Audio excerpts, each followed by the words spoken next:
Government functionaries हैं, हम सब जो एमएनएज हैं, हमारे बच्चों को सरकारी स्कूल में एडमिशन दिया जाए, हमें पाबंद किया जाए कि हमारे बच्चे सरकारी स्कूलों में हो।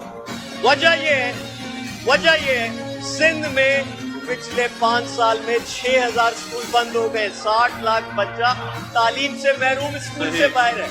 जब तक हमारे बच्चे सरकारी स्कूल में नहीं होंगे, निजाम बेहतर नहीं होगा। मैं पूछूंगा इनसे, शिकारपुर के एमएनए से पूछूंगा कि शिकारपुर के स्कूल की हालत क्या है। ये टंडो मोहम्मद खान के एमएनए से पूछूंगा कि वहाँ के स्कूल में गाय बकरे भैंसे क्यों बंदी है जब इनका अपना बच्चा वहाँ पढ़ेगा। अपने बच्चे तो प्राइवेट स्कूल में पढ़ते हैं और सरकारी निजाम का तबाहशुदा हाल है। ये मैं इसलिए कह रहा हूँ कि 30 साल से ये सूबाई और वफाकी हुकूमतों में रहे, तालीम के निजाम के जिम्मेदार रहे। सिंध में 18,000 स्कूल में पीने का पानी नहीं है, 20,000 से ज्यादा स्कूल की बाउंड्री वॉल